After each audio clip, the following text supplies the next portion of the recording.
Remember Michelle taught you kids yoga? That's awesome. What are you doing in here? I'm getting Duct tape? Gotta get the duct Not tape. even going to question why. Just take it out. He's mining. He He needs needs duct it. tape. He's gotta duct tape something. What are you duct taping, honey? my knife. Your knife. Okay, let's just pretend this conversation didn't happen. Back onto the podcast. Where's my gray duct tape? Honey, I don't know. This question is so weird. He's gonna wrap his I'm going to wrap my knife with my duct tape. He sounds like a serial killer. Yeah, some kind of spear fighting going on out there. I don't know. Yeah. Take the clear tape. All right, try it out. Okay. Yeah, boy. Problem solving. There you Improvising. go, bud. All right, let me know how it goes. Shut the door.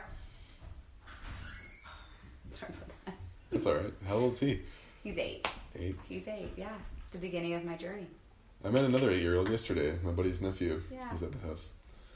Yeah, thinking about 8 a lot Yeah. today. They're good. They're good. Yeah. Such a long time ago. I know. Yeah, life at 8. Life at 8. Yeah. Exactly. Good time. Yeah. Geez, where do we go from here?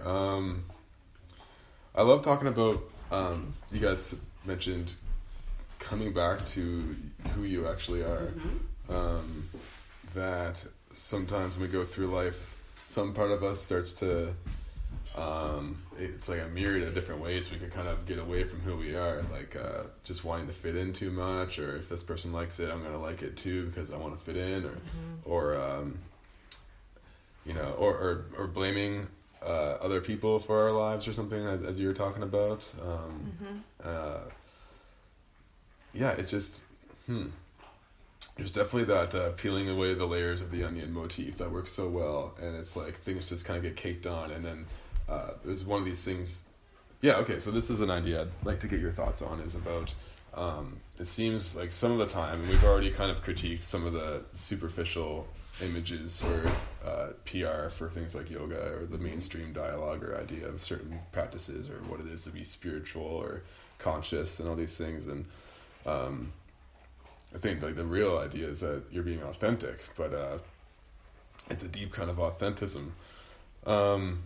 So basically, it seems like some of these things I see happening is almost like an overemphasis on things strictly metaphysical and spiritual, and I think what yoga really is trying to bring together is this unity of the physical and the psyche and the spiritual and all these things, because you literally are holding onto those psychological knots in your body and all those things. Like, and if you're in pain and you're uncomfortable, you're going to have an agitated attitude too as well. It's going to manifest itself on all these different levels simultaneously. And somehow yoga is able to just kind of peel away all of it one little bit at a time. Yeah. What do you guys think of that relationship between the physical and the psyche, and if there is any Well, I real think that's what distincting? makes yoga so magical. Yeah. Absolutely. Completely. That's why it's more than when I say that I want to go run or hit a heavy bag or whatever, that this is something way deeper. And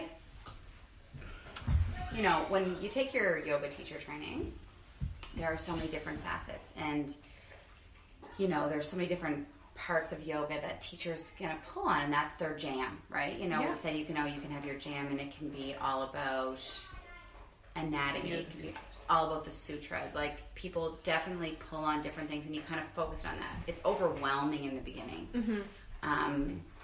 but for me, when I get down to it, it is really about the connection between your breath and your body, and it's very simple. Like, It's very simple. it's very simple. I started off teaching yin, and it was when I realized that the practice I didn't have to say anything special, because just bringing awareness to your breath and being present in the moment of sensations, like, that was yoga. That's it. You know, that's it. You're like doing it right. I taught yin last night, and I never do, and I love when I do it because it just reminds me of all of those things, you know. And it's just like, you're breathing through sensation, you're present. Okay, you got it. Like, you got it. Like, that's it. Like that. You don't need to go. You can, absolutely. Like, there's so many parts of it that I love. I love to read those books, but when it comes down to it, it's really basic to me. Mm-hmm. It's so simple. It's so like, simple. here you are. Watch what's happening, and that's it. That's it. Just watch. and see what happens. Yeah, what's happening? Notice. Without- How do you react? Exactly. Breathe. Yeah. Like, and it's Just be okay with exactly what is happening right now, without judgment. That's my Yes. biggest thing. Without judgment. and without needing to change it. Yeah. My brain can go a million places, and I'm not going to punish myself for it. Mm-hmm. It's just like, okay, what do I do when that happens? Right? Mm-hmm. Yeah. That's my connection. You and I are really similar in that way with teaching yoga. Yeah. Yeah, It's, I think we are similar in a lot of ways. For me, Yeah. it's just so simple. It's like, I don't need to say a lot. my husband's coming in, and his friend Billy. They're getting ready to go fishing. Oh, Welcome. nice. I love fishing. Okay. Hey, guys. Hi, we're just doing a podcast. Hello. As you would be. Yeah. All afternoon. Okay, this is Taryn. Hello. Taryn, how you doing, man? This is Good, how are you? And you've met Michelle. Yes. And this is Billy, one of Hi. Jamie's best Good day, friends. Billy. How are you doing? Yeah. Good, how are you? You're There's just... a podcast coming. Sorry we interrupted. Oh, Oh, that's no, fine. listen. It's welcome. Yeah. I was like, boozing here. It's awesome. Okay, Wine? well, Yeah. no, it's not really. I just had one last one. Boots and knives and duct tape. Yeah. It's a recipe for a party. Absolutely. Sounds like a great podcast. Yeah. And dogs barking. Are you guys going fishing? Yeah. Look at that, Billy. You're a professional now. What is that thing? It's a fly fishing rod. Am I correct in saying that? It is, yeah. Oh, Maybe nice. we got a new hat. Wow. Love Tacky. I love So, it. like, I'm really Okay. gonna make on with this one. Sorry. Back No, to- that's fine. Okay. So I guess another place would be good to take it is what was it that made you decide to start teaching yoga or to take a yoga teacher training, and how has that influenced the practice, and how is it different teaching now than when you first started teaching? I decided to take it because I worked in the financial industry for quite a while. And that is a whole different kettle of fish, let me tell you. So it's a very different culture. Corporate office. And to be honest with you, I went into that because I thought it was more about like, how does it look?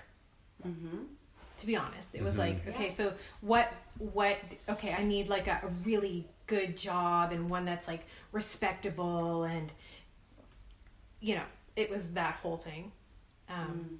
Image. Yeah. So I went into the financial industry, and I worked there for quite a while, and I mean, I don't want to, like, for some people, it's like their jam, That's right? it. Like, they're really passionate. They love learning about all of it. They love the numbers. They love everything. There was things I loved about it, you know, the people side of it, dealing with people. But for the most part, it like slowly just felt like it was like just sucking the life out of me. Guys, It was just my like, kids are coming to my door again. yeah. I told you it's like great. Yeah, this is it. This is it. this is the life. I'll just This talk through it. Keep going. Yeah. Keep going. Yeah, Alright. it just felt like it was like just so slowly sucking the life out of me. But here I was, you know, a single mom with a son to take care of, and you know, you can't really like just quit your job if you have a son that's relying on you to take care of him. So after Sheldon graduated high school and decided he wanted to go travel the world, and legit told me, like, I want to be independent now, like, this is it, I'm yeah, right. For the first year I was like listen, I was like so depressed. I was like, Oh, my hell God, yeah. like, what, who the fuck am I? Like, Yeah. I went through that whole thing, like, Oh what my the fuck am I? What am I God. doing? Why am I here? Like, Yes. and so like a year after he left, I made my exit plan, and I left. I was like, and in my mind, I'm like, what would make me really, really happy? I want to teach yoga. That was it. I'm going to do my teacher training. And I did. And like, you don't come out of teacher training and then all of a sudden you're able to like totally like take care of yourself financially. Oh no, you're like Right. Yeah. So obviously I had to, you know, get another job, but it was a huge deal for me to like leave that place that was like felt so secure, and it was just like, yeah, it took a lot. It was just like, nope, gotta go, see you later, just do it. Right. Sheldon's not here anymore, you don't have to be here, just go. And I was like, "Oop, see ya, adios, gonna go take teacher training." See how it goes. Yeah. Here we are together. Yeah. Let's just do it. Yeah. Yeah. How about yourself? And you guys said you did the same yoga teacher training? Or? We were through this. I was Yeah, the year before you were the year before I was me, the year yeah. before you. But same training. Yeah, same training. I did it. Not sure why I was doing it, because I'm a teacher. Like, I teach grade 1. Like, that's what I do. I guess I was just drawn to it and not really knowing, like, you know, deepening my practice, yes, but I think without knowing that I was going to teach it, maybe deep down I wanted to teach it. I don't really know. I wasn't really aware at that time. And then as I started to take my teacher training, I realized that I loved it. I love teaching. I love teaching kids, so I love to teach.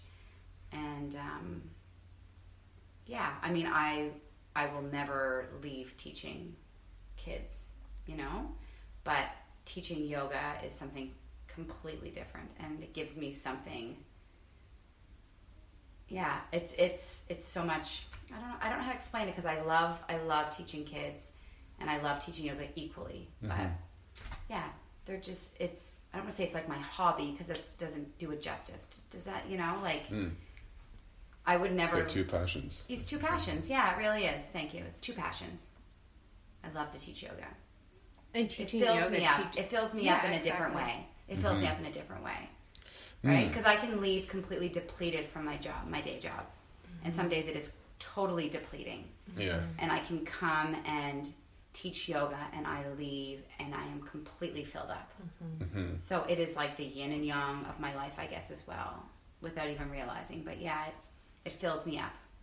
Completely. And it, yeah, Yeah, it does. I feel the same way. Yeah. That's rad. Yeah. Right on. How are we doing for time? It's 6:30 right now. Oh, lots of time. We're good. Sweet. Yeah. Right on. Well, you talked about, well, when you're just trying to describe the 2 passions, one of my hang-ups I had for a while was that I'm interested in so many things, and where do I put all my efforts? Because I can't master everything, and I only have so much time I can put into things each day. So how do I arrange? How do I prioritize all these different things? Right. I felt equally pulled towards, and I've also felt as if there was some kind of pressure, and I don't know if that's putting it on myself or if it's something I picked up along the way or what exactly it is, but I felt as if I had to go in one direction, and that the only way I could be successful in anything is doing one thing all the time. And so that was previously music for me. But Were you in a band? I was in many bands. Nice. Oh, okay. Yeah. What did you play? I played guitar, did some vocals, and know how to play drums and bass. And I went to music school for 2 years. Oh, no way. And yeah, I've been on tour. I've recorded albums. That was like Nice. my whole thing for 7 What years. kind of music? Heavy metal music. Okay. Yeah. And so that was where all my push went. But my heart eventually fell out of it there's many long stories I could tell, but growing up, I didn't start taking music very seriously at all until I was like 14. So as a kid, I grew up out in the country, and I had all sorts of things I would do. I loved mountain biking and snowboarding and just running through the woods with my friends and like having BB gun fights and just climbing trees and hiking and camping, and I loved animals. I loved being around animals and working with animals, and so I always have kind of had this problem. And but one of the things that I kind of realized, which required at least one in particular mushroom trip, but perhaps it was the many before God, it you too. need to sit down with my dad. Oh my God. So one of my mushroom trips, I was just spent it in my room meditating. I think think you told me about this. Yeah, actually. maybe. Was it like a New Year's Eve mushroom It time? was Canada Day. Canada. Okay, I knew it was a holiday. Yeah. And so